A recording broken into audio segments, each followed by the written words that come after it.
Hello everybody, welcome to the channel. Jeffrey here. I've noticed a lot of interest lately in ancient tool marks, ancient lost technology, and cataclysms. And so I've decided to throw my hat in the ring and try to get the ball rolling in the right direction. It's going to be a two-part video, maybe even three. And in part one, I'm going to explain exactly what I think the technology was, and I'll have to back that up with a little bit of mineralogy, and we'll look at a few granites, and I want to explain what it is in the rock that makes the technology work. And also, there was more than one technology. They had many different devices and shapes and tools. And also, one other thing that I would like to add is that these walls that you see and all of this construction, at least in this area in Peru, I think I've been able to identify three at least, maybe four different stages of the wall building as far as back in time goes. And there appears to be the earliest construction, which of course in this case is the rougher, followed by better, smoother construction, and then finally very fine construction. And of course, this is all evidenced by the tool marks. And by tool marks, I mean even the flatness of the sides of the stone. That is a tool mark in itself. I'm going to go show you stones all over the world, from Baalbek to China, Peru, Bolivia, all over the Middle East. And that will be in part two, where we'll look at quite a few stones, and I will go over every single stone. And then there's some nice pictures thrown in too, just nice shots of Baalbek and so on. It's the actual finished stones and the tool marks themselves that give me all the evidence that I need, and I'll explain that as we go. So I think probably the best thing would be just to get started. I want to build the basics so that you'll understand what I'm talking about. Then when we look at the stones, you'll see how it works, and that is the only explanation that there can be, really. It's one thing to ask how did they do it, or yes, that is, or to say yes, that is ancient lost technology, but that doesn't tell you anything. You need to know how they did it, and so I'm going to make my attempt to explain that. So in order to explain the actual technology, you'd have to know a little bit about the rock, and then you find out that there's a lot of similarities. But basically that we have two types of rock that is used in most of the construction, except for maybe the sandstone and the limestone. So we have up here on the upper left, we have volcanic and plutonic. And plutonic means that it never got to the surface. It stayed underground. And that's where we find granite. Now, if it came out the top of the volcano or the dike or fissure, then you would have anything on the top row there would be rhyolite, dacite, andesite, basalt. And then we have the chart below here that shows the different compositions of those rocks, and in this case we're going to mainly look at granite, which you can see is orthoclase, quartz. We have some plagioclase, muscovite, biotite, and amphibole. All of the plutonic and volcanic rocks are the same as intrusive and extrusive, extrusive being the lava that made it out.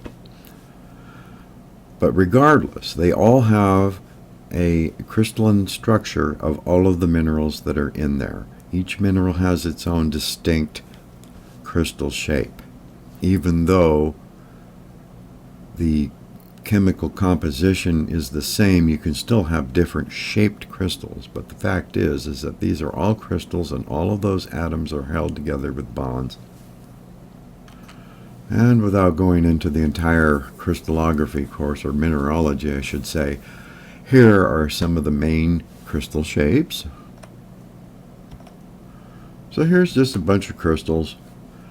Now these are big ones that were recovered, but most of the time they're smaller. They can be any size, but they'll always be the same shape no matter what their size. Just some ways here to identify what you've got. X-ray. Everything leaves a pattern, as you can see on the little plate there. Like a thumbprint almost. More crystal shapes.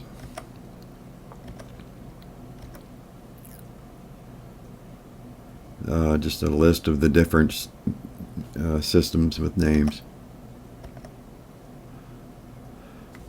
Now on this illustration, we have granite would be down here on the lower left in the red. It's basically a massive magma that never reached the surface, so it stayed below the surface and then cooled. And it took a long time to cool, so therefore the mineral crystals that are in there are bigger. Now, that's why granite looks so, kind of rough. Or I should say coarse. And then anything that came out the top, it would be your rhyolite, andesite, and basalt. Equally hard. And we have this whole cycle here where eventually it all roads down. You end up with sand, silt, clay, sediments, and then it compacts, it gets buried, and then it gets a lot of heat and pressure, and then it turns back into metamorphic rock, and then the cycle completes. And then over on the right we have a nice little list of stones there. But all of the building stones are in this left area here, because I think, at least with the ancient megaliths, that they're more crystalline. And the more crystalline they are, the better their tools work. More crystals. You can see each of the different crystals has its own specific shape.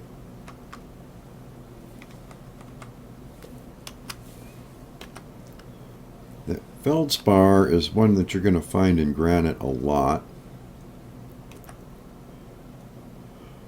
Of course, when you see it in the rock is cut flat, so you never really see them until you do a thin section. Then these things start to show up.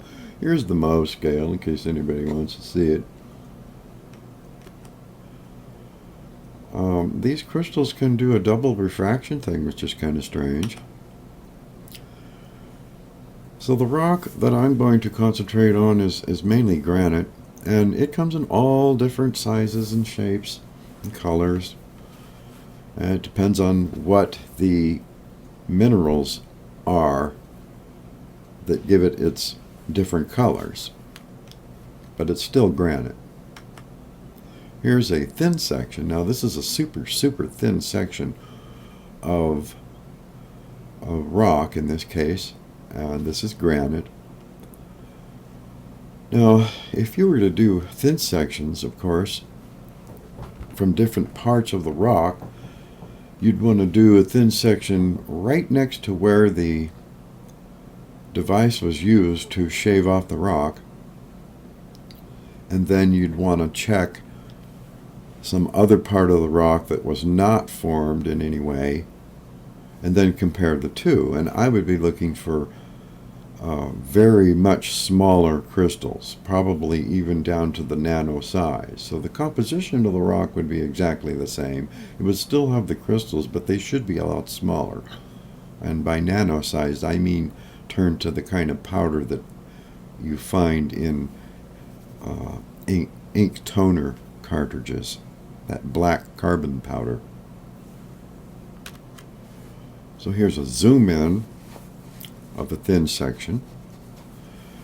And each of these minerals, depending on what kind of light you can put on it, usually it's either polarized or cross-polarized, and as you move the polarizer, these crystals all change color, and their colors and their shapes tell you what it is. Like, for instance, this could be feldspar right here. And if this were, molecularly altered enough to disrupt the crystals themselves, they would basically turn into powder. So you might want to keep that in mind, and there's no heat. Well, at least there's no heat that I know of, because I wasn't there, but I'm assuming that there's not much heat. There could be some heat. So now that we've had a crash course in mineralogy, we can move on to how this particle beam uses a high energy beam of atomic or subatomic particles to damage the target by disrupting its atomic and or molecular structure. That's very important, because that is exactly what's happening. A particle beam weapon is a type of directed energy, which of course the humans use for weapon, which directs energy in a particular and focused direction using particles with minuscule mass. Some particle beams have potential practical applications, and we go on and on about phasers, disruptors, particle accelerator guns, ion cannons, blah blah blah blah. So the point here is that the technology seems to be here already. It's just that it's being used for the wrong things. And it would be naive to think that the modern so-called humans are the only ones that ever had technology, ever. I mean, Earth has been here for 5 billion years, and it was inhabitable about 400 million years ago. And we've only been here about 2 million, so that leaves 398 million that we don't know what went on here. And because Earth is so dynamic as far as the erosion and everything else goes, nothing really lasts very long on the surface before it's recycled. And that's just a geologic fact. There has been plenty of opportunity for civilizations to have come and gone off of Earth without us have ever knowing anything about it. And if we look here, here is us right here on the end, on the very, very end. And then if we follow the life map here, dinosaurs, Triassic period, then we have the emergence of plants onto land, or however they got there.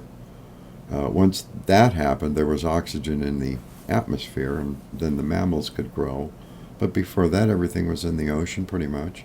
Here's a trilobite, and it circles around and around and around and around. And life's been here for at least 3.5 billion to 4 billion years ago, and it seems to have just spawned out of nothing. But I don't believe the amino acid thing, because the life formed in the ocean, and it seems like that would be an awfully diluted place for it to happen. So that's kind of a question that no one knows the answer to. But I have a feeling this might be common for all planets that form this way, with the way Earth formed, with the oceans and just in the right zone. Maybe it's probably a whole set of different animals and plants, but I think the process is the same. I don't think you're going to find an Earth-like planet like ours out there with no life. It seems impossible. So looking at this, we can get into perspective that if we look over here, 35, 23 million years ago, it looks like Earth was a pretty good place. Now, what if there was a civilization here? I'm not saying it was humans, but they could have been humanoids that existed during this time. It would have been, like I said, come and gone. So we'll never know, but I'm just pointing out that it's extremely possible. And just because you can't prove, either way, doesn't mean it didn't happen. So, to find out what directed energy can do, all we have to do is study Tesla and look back to 9/11, and we can see where it was actually used.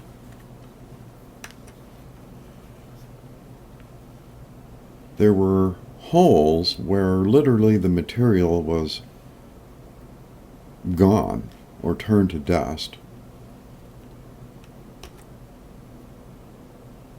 These little circles you see are where the beams hit, and all the material is basically missing. All of the iron is rusty.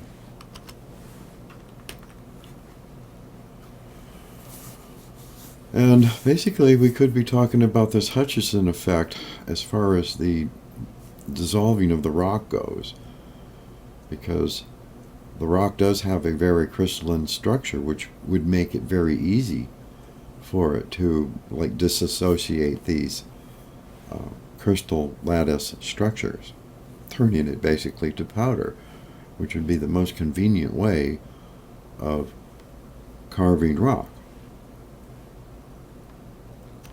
And here's another example. It looks like the World Trade Center got targeted quite a few times. All of these circles, these dark areas here, there's just nothing all the way to the ground. Literally holes. And these are different sizes too, so you can make a wide focus or you can center it, I assume. When used on metal, it extremely distorts it. Doesn't make it powder, but it distorts it.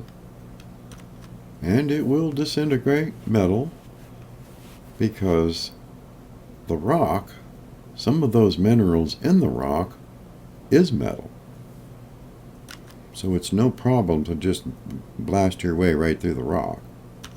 And directed energy can gellify the metal,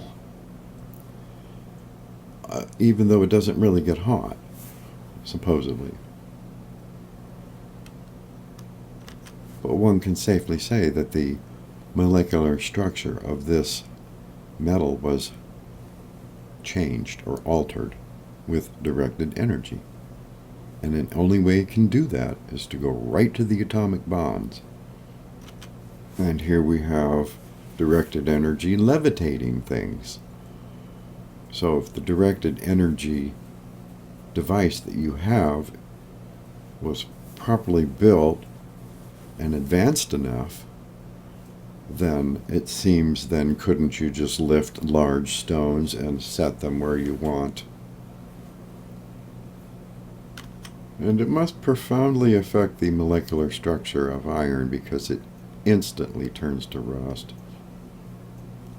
And of course everything not made of metal is turned to dust.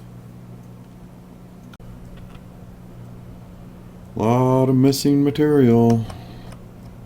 Notice the big black spot. That's where it's really gone. And look at the multiple circles that were used here. 1 year. Boom. Boom, boom, boom. You can see the little cutouts even. So, just a few shots of the old Trade Center.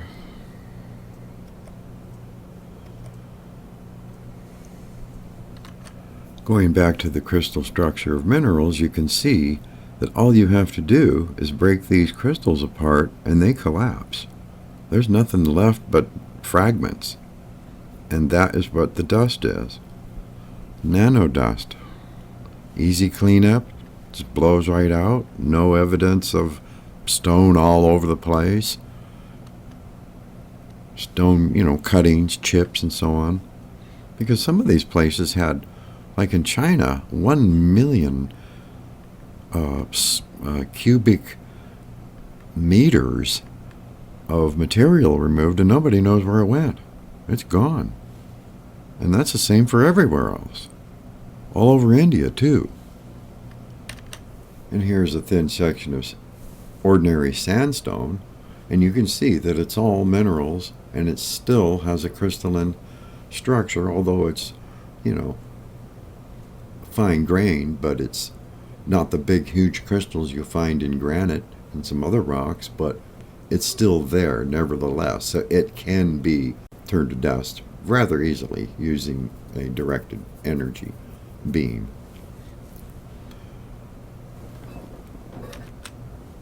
This is granite. As you can see, it never made it to the surface, so you can imagine how much material has been eroded away from this mountain to expose these inner granite batholiths, really. They're just masses of magma that just never made it to the surface, cooled slowly, and this is what they look like under the mountain. This is, of course, exposed. Here's red granite. Looks like sandstone from a distance. Here we have limestone on the top, granite on the bottom. So you can see there's a real problem with erosion on limestone because of all the calcium carbonates and so on that can be just dissolved right out of the rock. I mean, limestone is probably, in my estimation, the last rock you'd want to build with if you wanted it to last forever. I would definitely be going with the granite here. And here's the main granites. They're called basically by their colors. Usually it's like black granite on the left. We've got white granite, which has probably a lot of quartz, and so on. So it just really depends on what the minerals are. I'd say that one on the far right has probably more of the, on our scale over there, probably more orthoclase and pyroxenes and stuff like that. Give it the darker color. Olivine, serpentine, night. And finally, one more hunk of granite. Alright, so I've covered the mineralogy. So you know that the rocks are made up of crystals, basically. And we know that crystals can be destroyed using a directed energy beam. Now, I don't know what their technology was exactly as far as the shapes of the devices, which we would call tools, but I don't think they used hammers and chisels at all. That would be just extremely primitive. If this is a directed energy, then you can have some kind of nozzle head like this, where these little parts here would be, I would call them the energy emitters, and maybe you could have each one different frequencies. There's all kinds of things to do here. Obviously, they didn't just get this technology overnight. They refined it through the ages. And, this could be adjustable as far as the depth goes. Maybe the more energy, the deeper it goes. It would be a very easy tool to use. You just hold it here. Maybe it has a trigger to adjust the power. It could be any size. And who knows if it has a cord on it. Maybe it's done wirelessly. I mean, gee, we have wireless telephones. It's not hard to believe that somebody else has already had the technology. They could have had it millions of years ago, for all we know. But in any case, this is probably something like what it would look like. And you would use this particular shape for doing certain things. To do other things, you would have different shaped devices. Now this one let's say that these little holes down there each have a little tiny beam, and it's got all the electronics or whatever's inside here, because we're not the only ones in the universe with electricity or have discovered how to use the electromagnetic force of the planet to your own advantage as a power source, but I guess we haven't discovered that yet. You can control the power of it. I don't see why not. I mean, if you have the technology, obviously you saw in the article that we can focus it into laser-like beams. What can you do with a laser-like beam that dissolves rock into a powder and leaves absolute perfectly flat straight edges? Obviously this wasn't done by hand either. You cannot hold anything that steady unless maybe you're a cyborg or a machine. So they had some other larger machine holding these things, and this beam, I don't know what the effective range of it would be, but I would think it would be pretty far depending on the power of it. So they can adjust the depth of any cut, I would think, just by adjusting the power of the beam. Seems pretty simple to me. Okay, so we have this polygonal wall here, and we've seen them. Some have knobs, some not. But this is basically what we're going to try to build, okay? So we're over at the quarry. We've got computer-guided CNC particle beam machines. We're going to make some stones. So if you have it in the laser form, then all you need simply do, and let's say the front could be the back of the rocks you just took off, so it would be fairly straight, because first you would cut the lines in, straight in, up and down, wherever you want to go, and you could cut, follow the shape of the rock somehow. And if you did that, then the next stone that you cut out this way should fit exactly on the other stone without any fuss. Although I have seen some walls where there would be one stone that's obviously out of place. It's not the same kind of stone.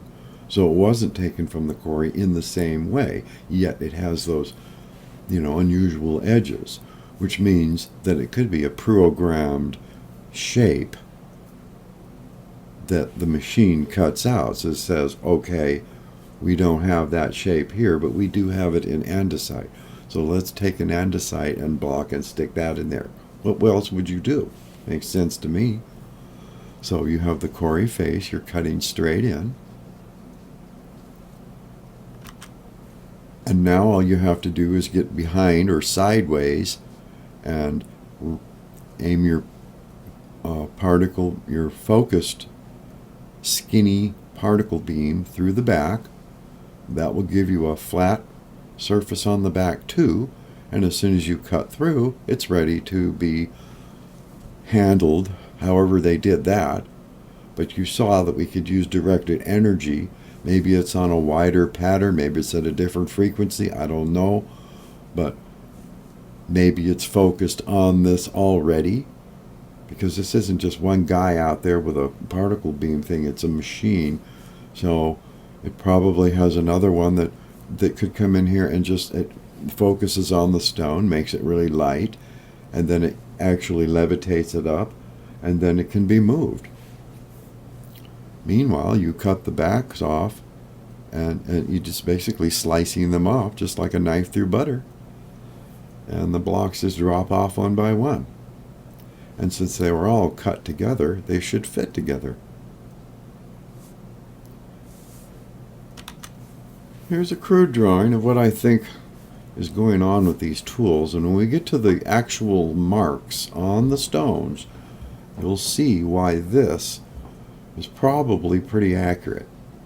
So we have what I call the radial disruptor energy beam. Whatever the device looks like, in any case, it spreads it out like this, and since it has a range, if you aimed it out this way, you would get an arc. So literally, all you have to do is drag this down the rock, and this scoops out the rock. And some people were right when they said, well, the rock looks like it was softened. But not the whole rock was softened. Yes, it looked like the whole rock was softened, but not really. It was only the part of the rock where this energy beam is contacting. And as soon as the energy beam is gone, the rock is back to not being soft, or should I say, turned to powder or small particles. And we'll see there's a different tool later on we'll look at, and you can see it's the one that leaves the huge claw marks. And I will also show you evidence of this device on the right, which is the Advanced Energy Vibration Tool, or energy beam. It could be it could be a combination of the two, and it depends on what the minerals are in the stone. Depends on how big the crystals are. Depends on what kind of crystals we're dealing with here. Are these, crystals that take a little bit more energy to break them apart? But in any case, you could have this focused one. Now this would be like the laser one, okay, to make the laser cuts, totally perfectly flat, straight as can be cuts that were not done with a saw. And I imagine that you could probably adjust the depth, the width. And what's nice about this is it doesn't just melt its way through like a light laser would melt. It would be messy. You'd have bubbling rock all over, and the slag would fill the cut. It just wouldn't work. There's just no way.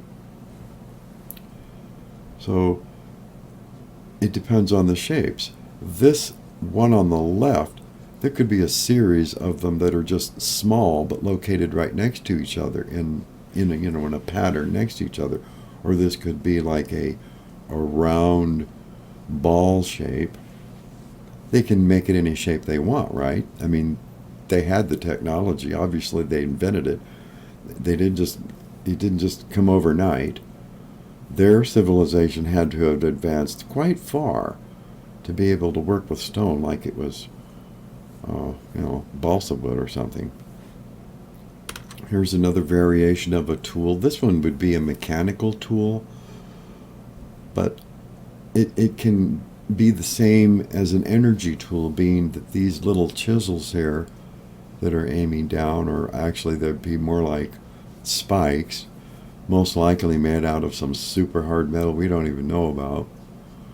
In this particular case, we have a rotating shaft here and then a series of cams down here with some device here to make these cams go up and down. Then we have these chisels mounted on springs, just like valves in a car, where every time that cam comes down, it punches that chisel down, and it comes down and hammers, one hammer. And these are all oscillating, so it's rotating around as far as the pattern goes here. Over here, they're all just randomly hitting, boom, boom, boom, boom, boom, boom, boom, well, in a pattern anyway, but evenly. So that really all you have to do is drag this across the rock and do it the old way, where you're just sort of pounding away at the rock, but you're trying to smooth the rock, but you want to give it a rough look, let's say. Let's say you don't want that smooth look, you want to rough it up, you want to give it some texture. So you could do it with something like this. But also, what if instead of these being chisel points, these are actually just holes in the end of the device, like the other nozzle I showed you there, the black and red one. Either way, it worked. I will also show you physical evidence of what can only be described as disruptor spheres. They're like small round ones. And you'll see the round grooves. And of course, they can be any size. You can adjust them, the power, the size of the spheres, or half spheres in this case probably. And just all you need to do is just drag it around on the stone, and you can make little round valleys, or just grind off the stone. You're not even grinding really. There's no resistance at all. You wouldn't feel a thing if it was in your hand. If the stone would just literally just dissolve right in front of you. It couldn't be easier. Why on earth would you do a hammer and chisel when you could do this? And I will also show evidence of these bevels that we see on a lot of the polygonal construction. where the stones they put in may not be the same depth because maybe they're from a different part of the quarry or whatever. Like I said, these stones are cut out with computer or cyborg even precision, and so they don't really have to be from the same quarry. I mean, the rock can be from anywhere as long as it's the right shape, and since it's all pre-programmed, well, we need this shape, the machine simply cuts it out. We have CNC machines. You've seen what they make. They can make anything. So we basically, right here, we start with the rock that's like this. We know that we have to bevel this off and this one here to make it have that round bulbous look, but they didn't bother to shave off these sharp corners that the bevel made. So it's really obvious that we have these bevels here. So when you're done, it looks like this. Okay? So we have these bevels between the rock. And of course, these are perfectly straight surfaces here. So you have this, in the end, this kind of shape. And this is, of course, this would be the face of the rock out here. So we're told that all of these megalithic structures were built with hammers and chisels. Well, this is how you would start chiseling out the base of a column, let's say. It would be so much easier if you had the technology to just carve it right out of there effortlessly. There's no way you could do all of that work with hammers and chisels. This was not done with hammers and chisels. There's only one thing that can do that. And it wasn't a saw. And that's not a natural fracture. I think it's useful to look at the past climate of the planet to try to decide when these civilizations existed. So we're on the left side over here. And we can see that about, I don't know. We can look at this sea level map and see what was going on there. Looks like it was lowest about 18,000 years ago. So this would be like a peak, of ice tying up all the water. So the sea level would naturally be low. And here we are way up here. So it's changed quite a lot here. Those are meters. That's 140 meters. So we have this sea level on this planet that just won't stay put. It's up and down and all over. And the temperature going up and down is causing this. Now here's a diagram showing ice age temperatures using different methods, but it all correlates. This is up to 450,000 years ago, but they're saying ice age temperature. But actually the ice age that we are in goes back 2.4 million years. And then it was hot for a while. And the thing about an ice age is it has glacial advances, maximums and minimums. So when you have maximums and minimums is when you have these, temperature fluctuations and sea level changes. Well, we have just actually left a glacial minimum, and we're going back towards the glacial maximum when all of a sudden humans came along. I'm pretty sure humans had something to do with this. And what our activity is doing is over here on the right. You can see where it fluctuates a lot. It's basically doing that still. So we're held it off from falling again. And so we're staving off the ice age by keeping the planet warm, basically, is what it comes down to. So, but trying to keep the planet warm when it naturally wants to go cool is probably what's causing all the catastrophic weather problems that we're having. But the ice age itself goes back, like I said, 2.4 million years. This is just a small piece of it. And this is just basically a timeline that tells us that the 11,700 years ago is when the ice began to retreat about 11,700 years ago. But if you look at the charts, I know there was a cataclysmic event that knocked the planet off its axis by 23.5 degrees. And I'm not sure when that happened, but I have a feeling that happened during the peak of the previous civilizations that built all of these ancient megaliths that have survived all this time. Now, one of my theories is that probably a lot of the stuff we're looking at could be older than 35,000 years ago, because 35,000 years ago is when the glacial maximum occurred. So that means it was building up to the Ice Age for a long time before that. So maybe they were there a long time before 35,000, maybe 50,000, and the last glacial maximum, 35,000 years ago, wiped them out.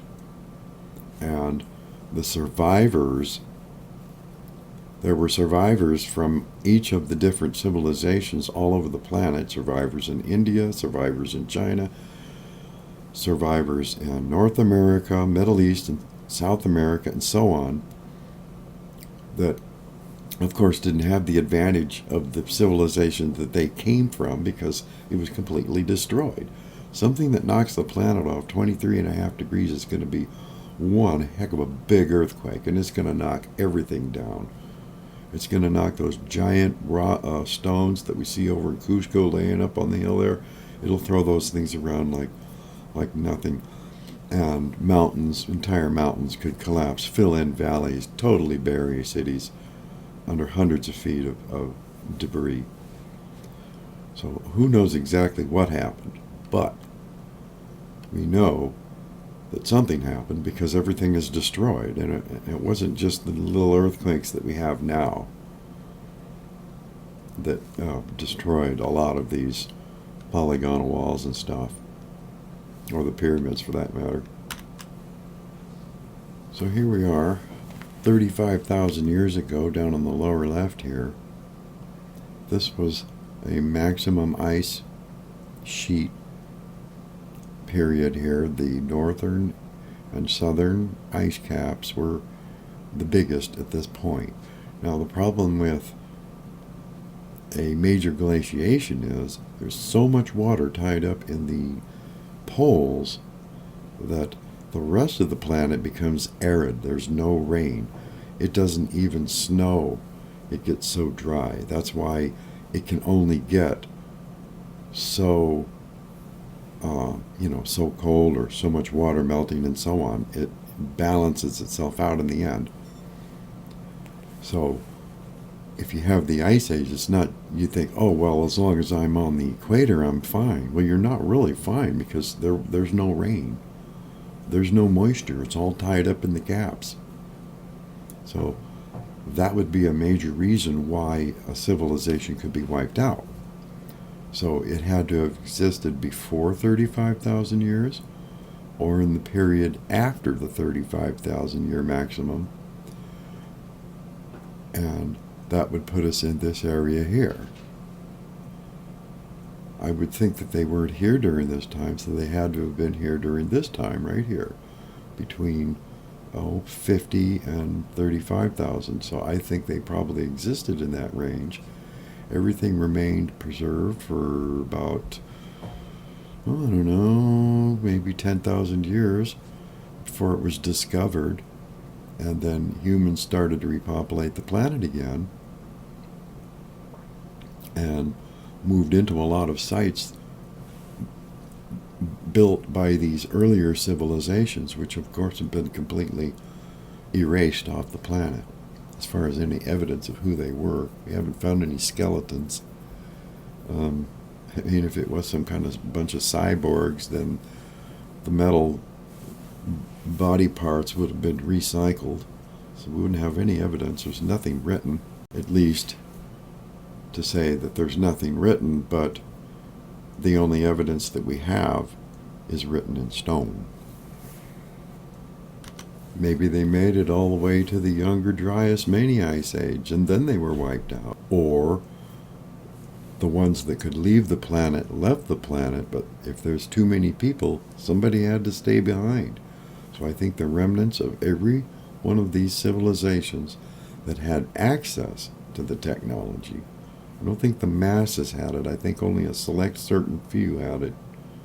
Probably like a global builders that built for everybody, and they were just a completely different, race of humanoids themselves. Because why would farmers and peasants need access to particle beam technology? Just like now, we don't have access to all the stuff that they've been, rediscovered or invented, today. And supposedly it only took a few months for the planet to freeze. I think that would be a major problem. And I would think that if they had developed this particle beam technology for levitating and shaping stone and stuff,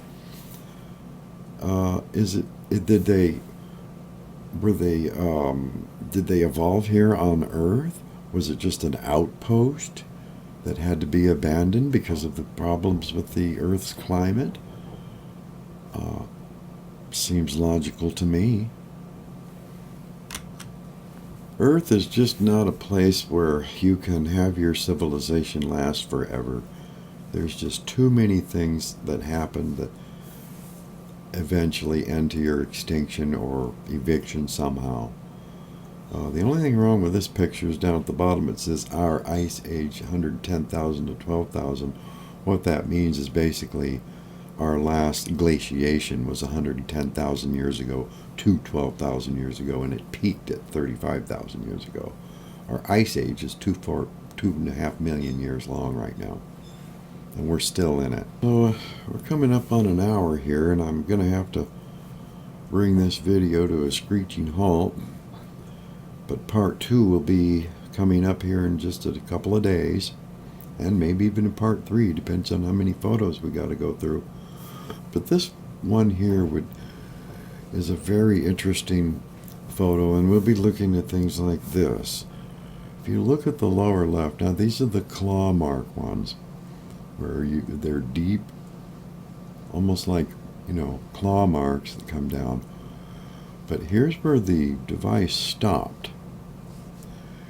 And you'll see this a lot, where if you look down here on the left, there's one here, there's one over here too, but this is the best example. Now if we look closely at that, magnify that,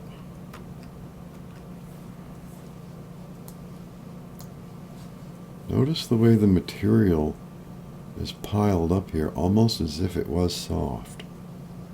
So it was disassociated by some kind of a beam, and here's the beam.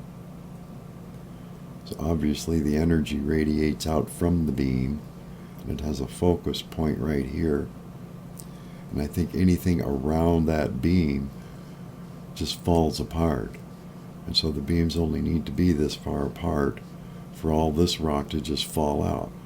I mean, why drag the beam over every single bit when you can adjust the depth and the width of this to take off as much material as possible? Because you're just doing, really coarse work here. You just want to move as much rock off and do just general shaping. So this is what you would do first, and then you could finish it from there. But this material looks smooth and almost as if it were melted, which would mean that anywhere that this particle beam is at, then the stone would be softened or appear to be melted. But once the particle beam leaves, it obviously becomes solid because it's not being affected, but it's stopped here, so it had time to probably, that's almost like compacting the material down molecularly, because it basically turned it to dust, and then maybe it reformed or something, or maybe it has to pass through it. But in any case, it stopped and it made this mark, and this is definitely a sign of something other than a chisel, and this would be advanced technology, particle beam, stonemasonry. In part 2, where I go over quite a few stones, we'll be looking at marks like this. Now, doesn't this make a little bit more sense? When you look at these scoop marks and see that this was not a hammer and chisel, this was a device that was dragged down the rock. Looks like they pushed it in, or maybe the power was variable, but it was just stripped down. Possibly this rock was defaced after it was made, because look how smooth it is here. Totally flat.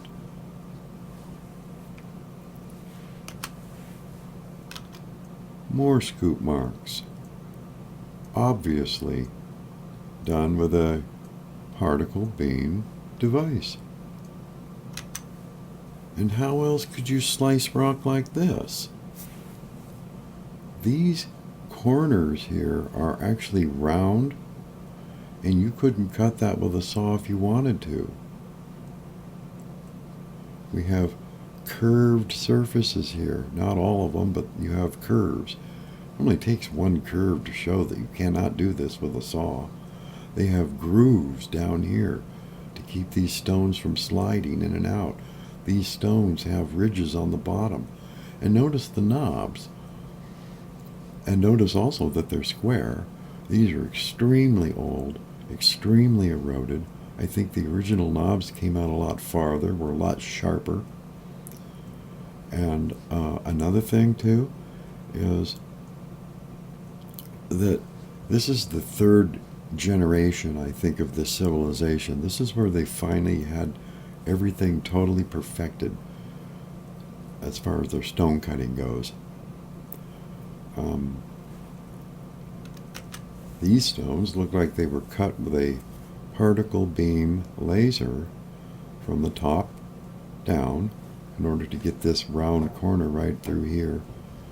And these are, even if they're slightly curved, you can still do that with a laser just by changing the angle as you're cutting through the rock.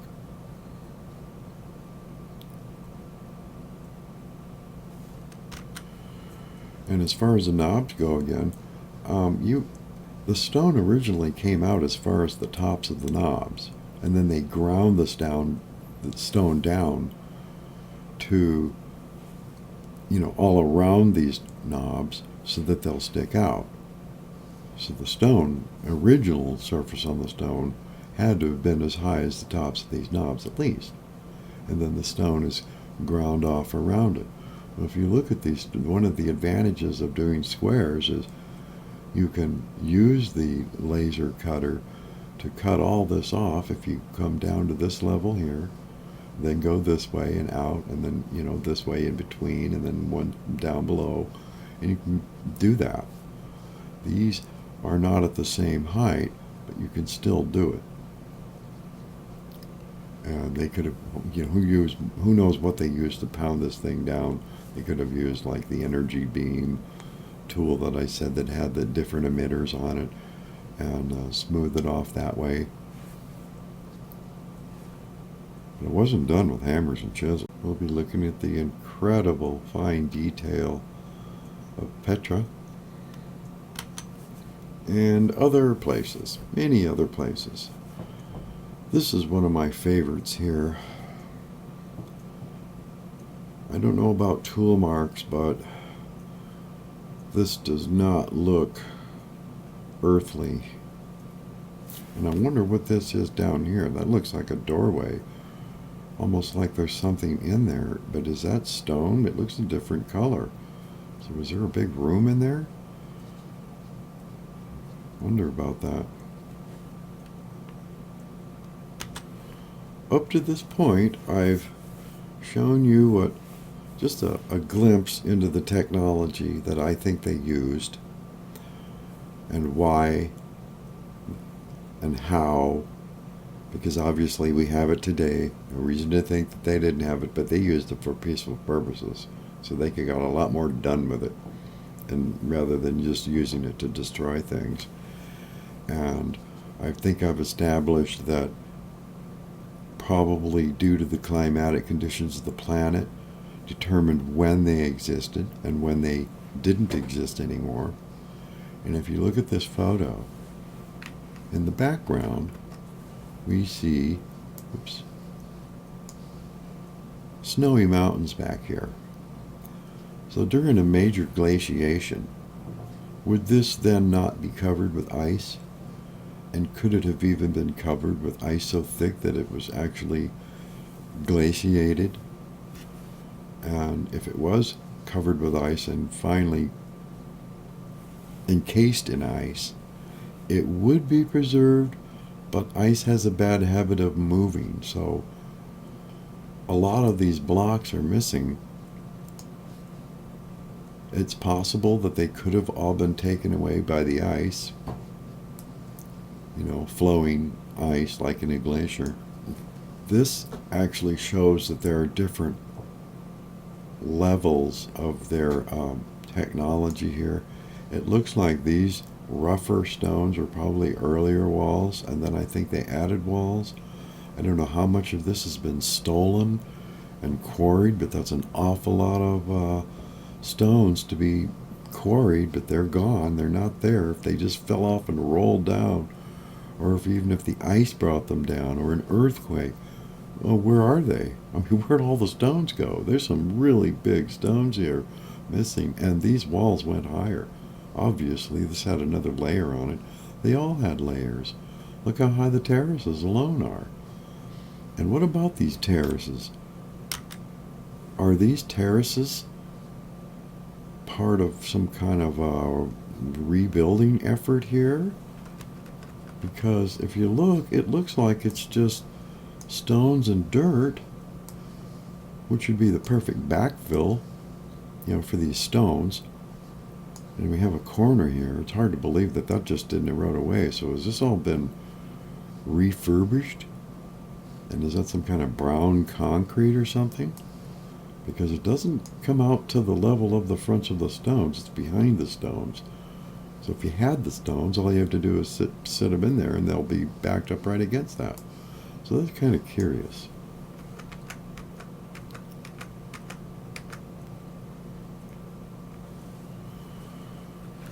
So stay tuned for part 2, because that's where we're really going to get into the stones and look at every single mark that I could find.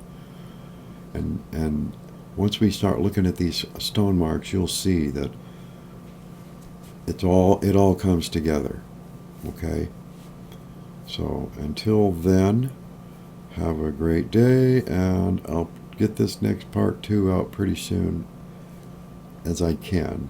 But I might also upload my vintage car ads videos from, I think, the 1920s to about 1972, just car ads and magazines and stuff.